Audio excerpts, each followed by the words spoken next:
Hey guys, what's up? I'm Christian Taylor, and today I just wanted to unpack my thoughts about Apple's brand new iPadOS announced just a few hours ago at WWDC 2019. So nobody really saw this coming. We expected that iOS 13 was going to bring huge updates to both iPhone and iPad, but about 40 minutes before the keynote, 9to5Mac leaked that Apple had updated their developer program agreement to mention iPadOS. So everyone just started getting hyped about 30 minutes before the keynote, just imagining the possibilities of what this would mean.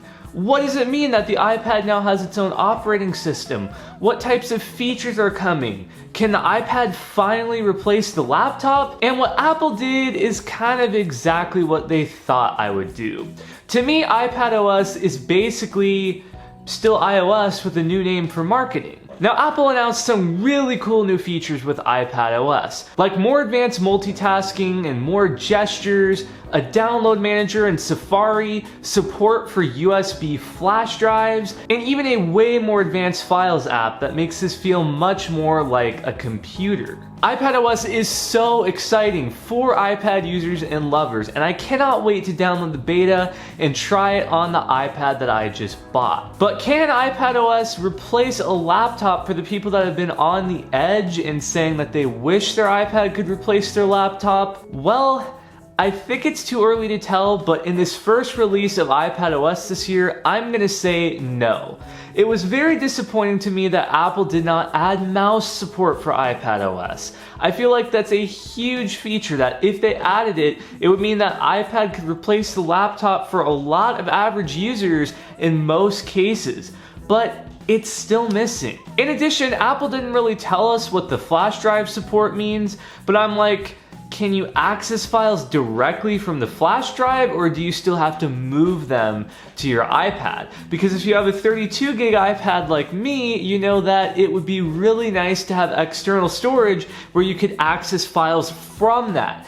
Edit a video in LumaFusion from the flash drive or the external hard drive or the SD card without having to import it to the iPad. Now maybe you can do that in iPadOS. We won't really know till we download the betas and give it a shot. But I'm just saying that there's little details here and there that to me mean the iPad is still not ready to replace a laptop. It seems like Apple's even conflicted on this. Like when they do their iPad keynotes, they say that iPad Pro is so powerful, it's the only computer you need. But then they do all this stuff with macOS and the Mac Pro, and oh, look how powerful the Mac Pro is. And then they add Sidecar in macOS, what's it called again? And then they add Sidecar in macOS Catalina, which means that you could use your iPad as an external monitor on the go for your Mac. Now, I love this feature. This got me super psyched because I'm a 2-monitor setup person, and when I'm away from home with my Mac, I really do miss that second monitor. So being able to prop up my iPad right next to my Mac and have a second display is amazing. But this creates a problem. This is basically Apple admitting that if you have an iPad and a Mac in the same place, you're gonna use the Mac. Why?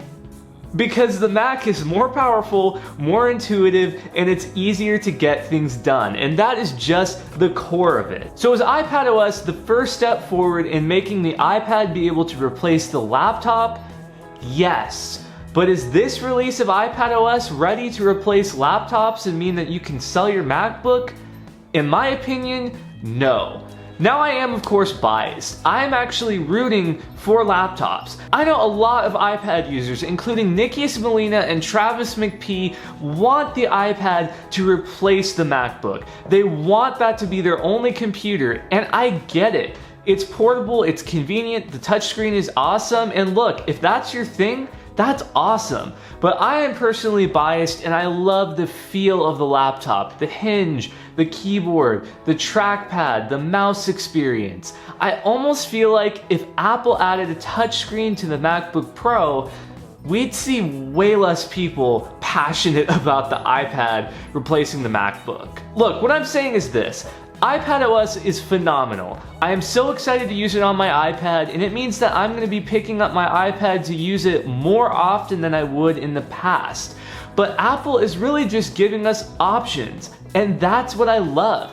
Apple sees the big picture to meeting the user where they are and saying, look, if you love using your tablet, we're making your tablet more powerful. If you love using your Mac, we're making your Mac more powerful. If you have a tablet and a Mac and you love using both, how about using both of them together at the same time? That is really cool to me, and I love what Apple did today with macOS Catalina, iPadOS, and iOS 13. There were some truly phenomenal updates to make everything work together and better. So what do you guys think of iPadOS? Is it revolutionary to you? Does it completely change the way you see iPad? Or is it just another really cool iOS update for your iPad? I'd love to know your thoughts down in the comments below, and if you like this video, please do be sure to hit that subscribe button and click the bell so you don't miss when I release new videos. With that said, I will catch you guys next time.